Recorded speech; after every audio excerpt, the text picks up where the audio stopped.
السلام علیکم جانزیب بھائی، میرا آپ سے سوال ہے کہ روزہ رکھنے اور افطار کی مسنون دعا کیا ہے؟ شکریہ۔ وعلیکم السلام ورحمۃ اللہ۔ جہاں تک روزہ رکھنے کی دعا کا تعلق ہے تو ایسی کوئی بھی دعا قرآن و حدیث سے ثابت نہیں۔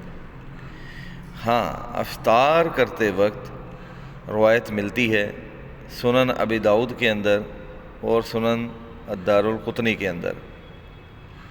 عمر رضی اللہ عنہ فرماتے ہیں کہ نبی مکرم صلی اللہ علیہ وسلم جب افطار کرتے تو مندرجہ ذیل دعا پڑھا کرتے تھے: ذهب الظمأ وابتلت العروق وثبت الاجر انشاءاللہ، یعنی پیاس بجھ گئی، رگیں تر ہو گئیں اور انشاءاللہ اجر ثابت ہو گیا۔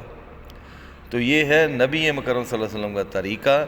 جو لوگ اللہم لک صمت وعلی رزقک افطرت پڑھتے ہیں، جیسے برِ صغیر کے لوگوں کا طریقہ ہے، تو انہیں کیا ضرورت ہے ایسے الفاظ اپنے منہ سے نکالنے کے اور پھر اللہ سے اجر کی توقع رکھنے کے کہ جو پیارے پیغمبر صلی اللہ علیہ وسلم کے لب مبارک سے نہیں نکلے۔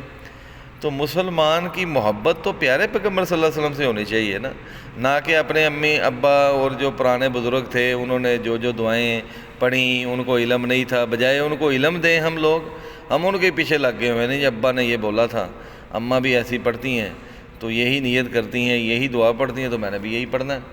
تو بھائی پیارے پیغمبر صلی اللہ علیہ وسلم محبت دل سے کرو، زبان سے صرف محبت جو ہے نا، یہ تو اس وقت بھی بڑے لوگ تھے نبی کریم صلی اللہ علیہ وسلم کے پاس، لیکن اللہ تعالیٰ نے فرما دیا تھا کہ یہ آپ کی امت میں وہ لوگ ہیں جو کہتے کچھ ہیں کرتے کچھ ہیں، یہ منافقین ہیں۔